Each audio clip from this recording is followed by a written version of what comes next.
With us in studio today is Maha Freij.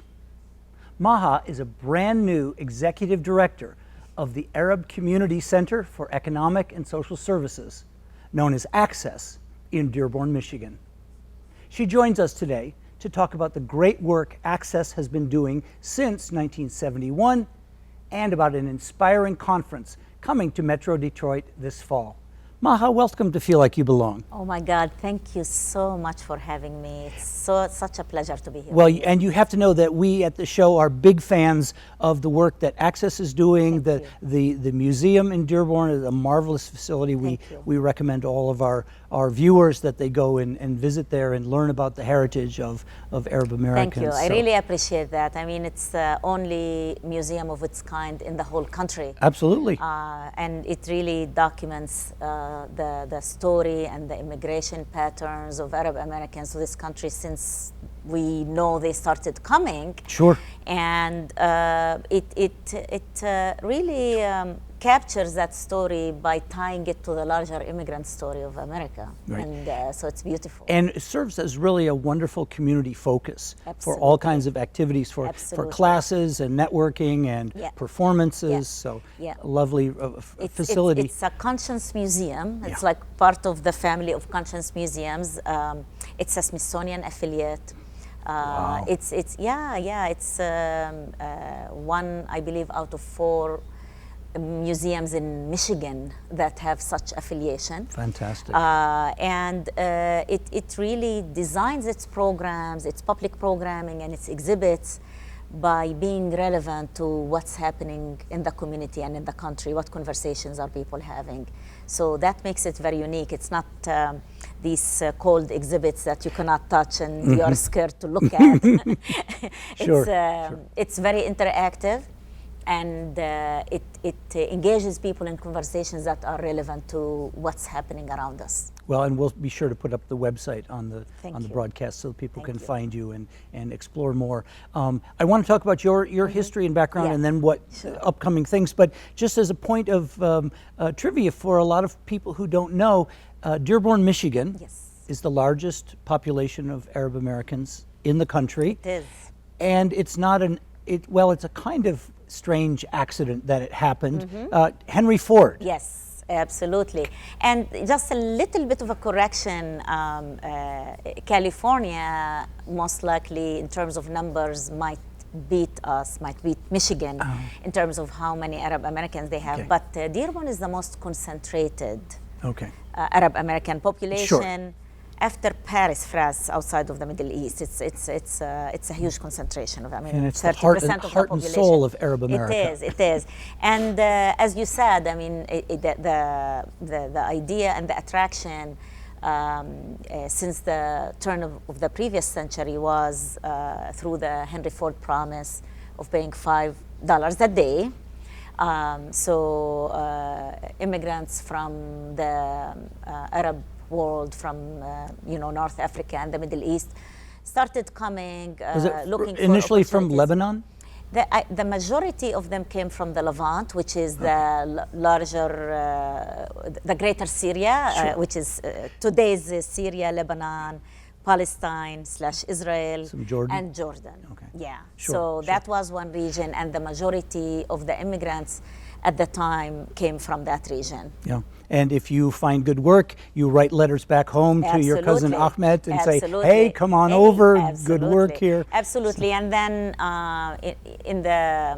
starting with the 60s and the 50s and 60s and so on after that, unfortunately, a lot of the reasons for immigration were because there was trouble and trauma in the regions where the people came from. There was the Palestinian diaspora with the creation of the State of Israel and the 1967 war, then the 70s, the Lebanese Civil War, and but truly any great nation can offer, on one hand, economic incentive, economic opportunity. On the other hand, sometimes these great nations have to offer refuge for people. And so however you come, we have work here to do, we have communities to engage, and so.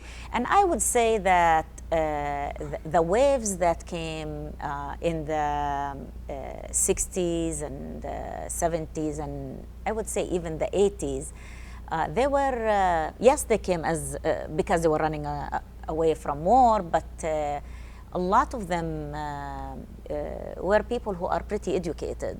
Oh, absolutely. You know, so Sure. so they brought with them a lot of assets to offer, you know, American civil society with their Absolutely. knowledge and richness and work ethic. You know, so And if you get to know the Arab community in Metro Dearborn, these are hardworking, they are.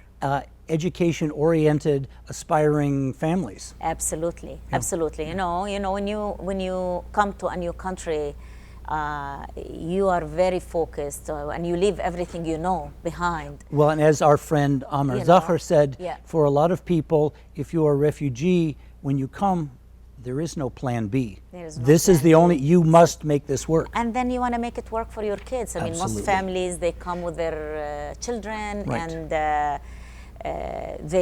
they left behind everything they know, so they have to make it work. So they are Absolutely. motivated, and also I think something unique to all immigrants, that the entire family will work together to make it. Absolutely. So if they Absolutely. establish a business or whatever, you know, I mean, usually they start with some type of a business, you know, like food business or gas station or something. Sure. The we're whole talk- family will work. Absolutely. Will work in it. I want to stop talking about Yeah. other people's families Yeah. and talk Sure. about your family. My family, You grew yes. up in Palestine. I did. And it became in 1989 the first Arab female in In Israel Israel.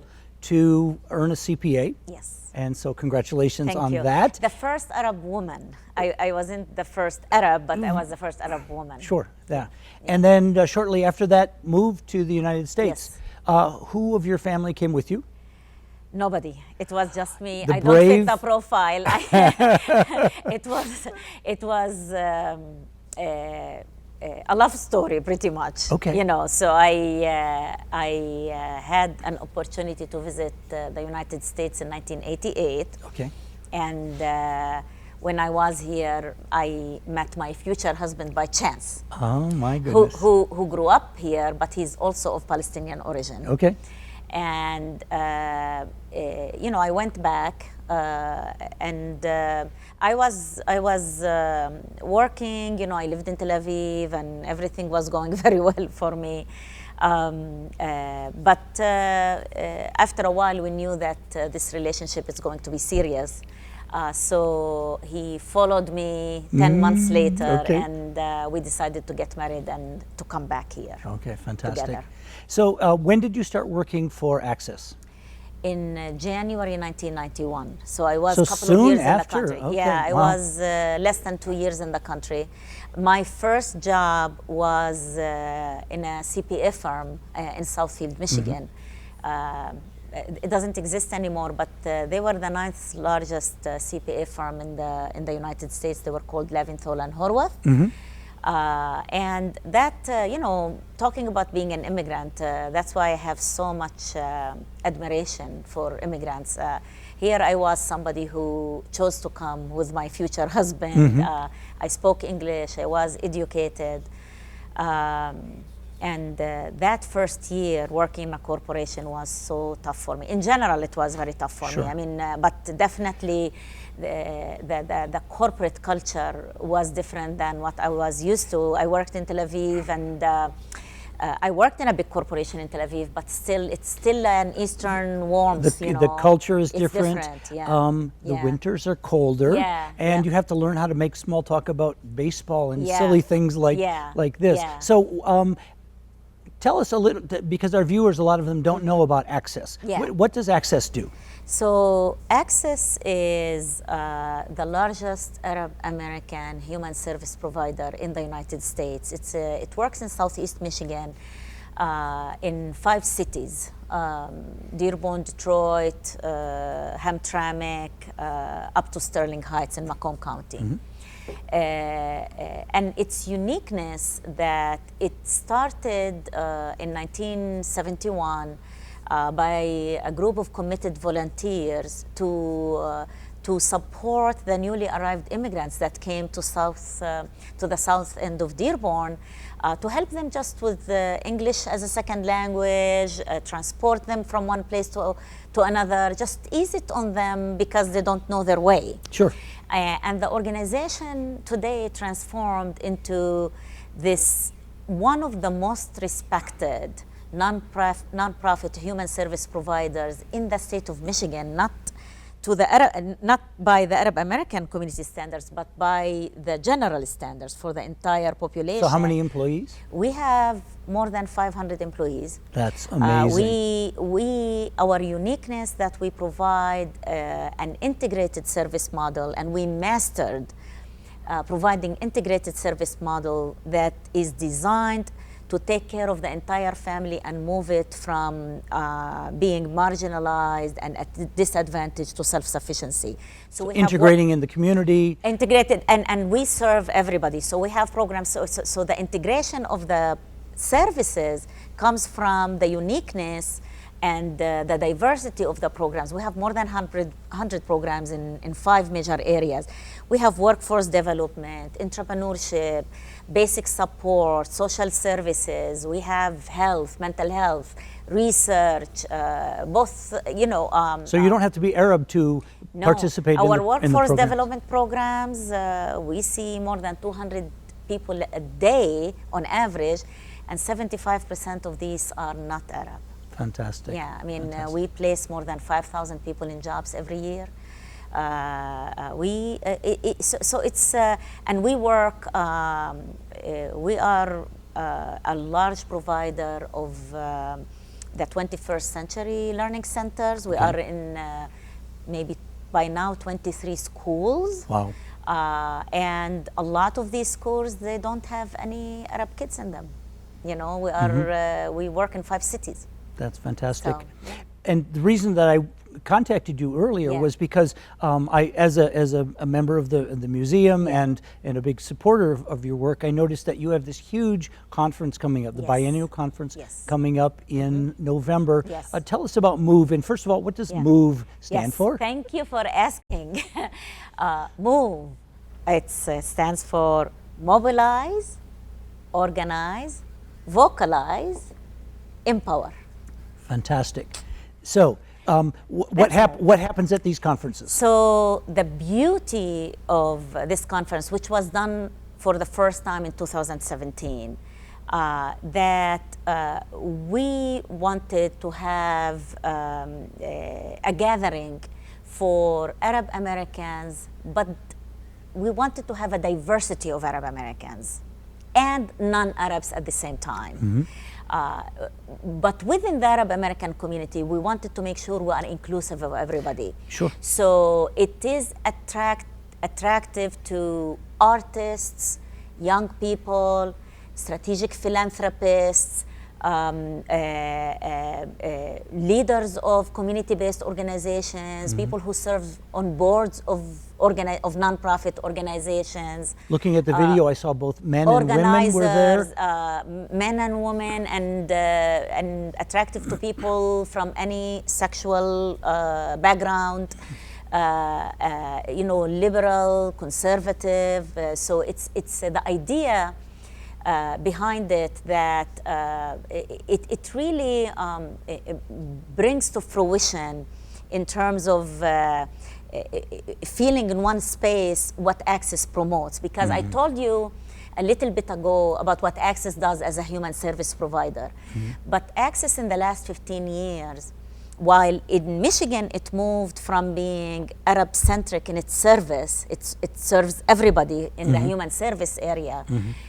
Access came up with a strategy that focused on empowering and strengthening the voice of Arab Americans on a national level through a comprehensive approach of the arts and strategic philanthropy and organizing and community building. So the Arab American National Museum is one of Access's national institutions that does that through the arts. Then the National Network for Arab American Communities works with 27 community-based organizations that are Arab Americans across the country, helping them to strengthen how they do their work as nonprofits, so they are more equipped at meeting the needs of their local communities, and come from the grassroots up and advocate for issues that are important to Arab Americans in general. And then the third institution is the Center for Arab American Philanthropy, which follows a community foundation model, and it's designed to empower and unite Arab Americans by encouraging and celebrating strategic giving and harnessing the collective power of Arab American giving, so we can show up in American civil society as contributors and as problem solvers. So each one of these institutions used to do its own conference before, like bring the philanthropists, bring the artists, bring the organizers. And MOVE is about bringing everybody together and not having ourselves in a ghetto, bringing a lot of non-Arabs who believe in social justice, and having that diversity of the thought and the inclusiveness in a safe environment where people bring their own assets and their own strengths and their own viewpoint, but they are all discussing issues that are important to Arab Americans and to our country. That's fantastic. So it's amazing. It's just the type of energy that you can find in a place like that, because you will have people sometimes who are opposites under one roof, but they are tolerating each other. Well, and how else do you build community except by creating events that build dialogue and So and it's so diverse and entertaining at the same time. It has thought leaders. It has very, very interesting artistic programming at the same time, and it attracts people from all over the country. And there are a lot of sessions, the breakout sessions, that anybody will find something that will be interesting to him or her. So if people wanted to find out more about the conference or more about Access or the museum, where should they go? The main website, of course, the accesscommunity.org, which is the parent organization. We'll put that on the screen. But the Arab American National Museum also has its own website, I don't know if there is national in the world or not, I'm not sure. We'll put it on the screen for the viewers. .org, and move.org has its own website as well. Okay, good. So we're going to have to wrap up in just a second here, but for our viewers watching, what would you like them to know about Arab Americans? That Arab Americans are extremely diverse group. We originate from 22 different countries in the Middle East and North Africa. We can be Christian, we can be Muslim, we can be Jewish, and we can be atheist. We can be anything. The majority of Arab Americans in the United States are Christian, actually. Our culture really is so rich with being generous, being warm. I think hospitality is big in our culture.